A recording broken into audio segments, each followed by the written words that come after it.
All aboard your tech news, games, and deals caboose.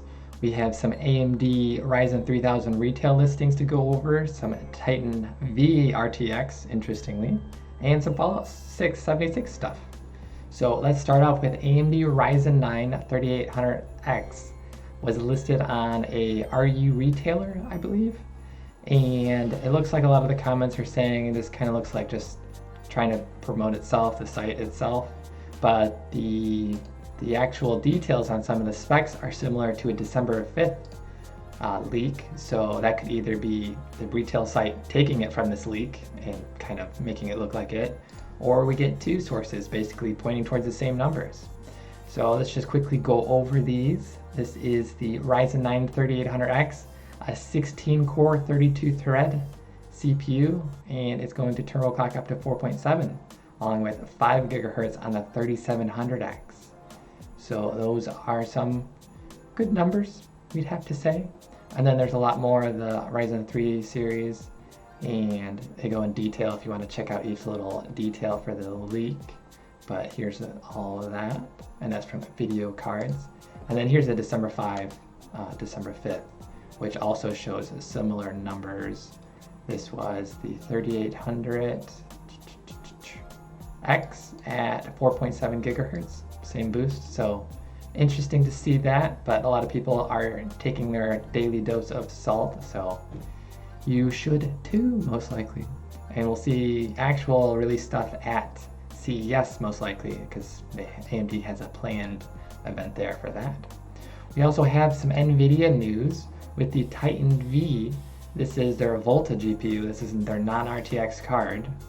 And they're having some people post actual FPS numbers of using ray tracing in a Battlefield 5.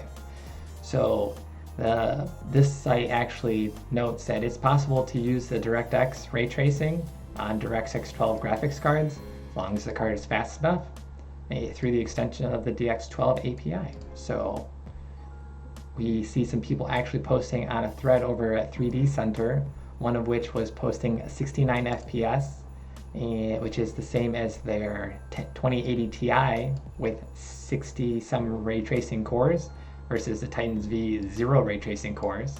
So they're both getting 69 FPS. And these are overclocked results from this poster and water cooled as well. So they are going at the top of the FPS meter. And then they also have the RTX Titan at 69 FPS. So all three, it looks like. And then we have some other people posting between 60 and 100 FPS at 1440p, average 80 FPS. This is again on the Titan V, it looks like. So is the ray tracing optimized right now? Are the games doing different kinds of ray tracing? So what is going to happen? We're probably going to see a lot more benchmark numbers and actual gameplay coming out over the next couple days, because this just hit yesterday. So we'll see what happens with ray tracing going forward. There's only one game right now, still waiting on Shadow the Tomb Raider ray tracing, and any other game with ray tracing, please. So there is that. And we also have Pewdiepie hacking again. More precisely, this is Hacker Giraffe again and friends.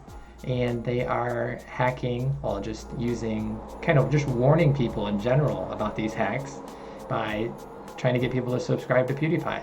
So more than 5,500 smart TVs, Chromecast streamers, and Google Home devices were commandeered in the name of YouTube megastar Pewdiepie in the subscriber war. He's up to 79.5, almost 80 mil, it looks like. So Hacker Giraffe is basically sent this video out and actually affected the TVs, so they could basically get info on how to protect themselves. So good on Hacker Giraffe if we want to support hackers. I'm not sure, it's up to you guys. So we also he found 123,000 exposed devices, and it took him 30 minutes to get the script ready to actually put out the video to the devices. And it looks like it's pretty simple to fix through your router settings if you want to prevent it from forwarding your network traffic to ports 8008, 8443, and 8009. So you can check that link or check this, which will be listed in the description if you might be exposed. We also have some actual game news. Let's jump into that. From Fallout 76, which is going to be another weekly segment along with the Pewdiepie series. We're going to do like a weekly what's going on with hacking and the T-Series war, and then Fallout 76 fiascos. So the nukes have been disabled. This was, it looks like, posted December 31st. All prior codes have been disabled. Launch codes disappeared. There are no codes available, so no nukes can be launched. So Fallout 76 is in a lively mode of not much death going on. So this was this was about a day or two ago, and this just in, we're getting some news from Bethesda Twitter support, which says there is a hot fix, it looks like 2:30 p.m. Eastern, which is going to correct the issues with the nuke silo. So thank you for that quick update. That is solved, it looks like. We also have some other Bethesda news for Fallout 76. This is kind of like a look ahead. There's going to be a patch this month with similar style patch notes. And what's inside the vault for Fallout 76, we get a look into what they're kind of going to tease us with a list of stuff. So we will get to see new events, weekly in-game events, new quests, new vaults, a new PvP mode that was kind of teased a couple days ago, player vending, I'm not quite sure what they could mean by that, and more. And that is looking like it's coming in 2019 sometime. And then again, there's going to be a patch, which is a similar size as the December 11th update, which is coming this month in January. So get ready for that, Fallout 76 fans. Cool stuff there. And we also have some Sea of Thieves. This was a couple days ago, but a couple little updates for Sea of Thieves. The quest system for PvE. This was they were updating the quest system to make it more in-depth and more like lore-like and more interesting story stuff to do. Possibly also for just single players kind of requesting this in the first place. And that is this was an interview, and the quests are getting slightly delayed, it looked like. It was supposed to already be out, but that is still coming and on the way to get improved for Sea of Thieves if you're an MMO fan. And then also they talk a little bit about the PvP arena mode, which is coming, I believe, for the next update, the next like monthly update.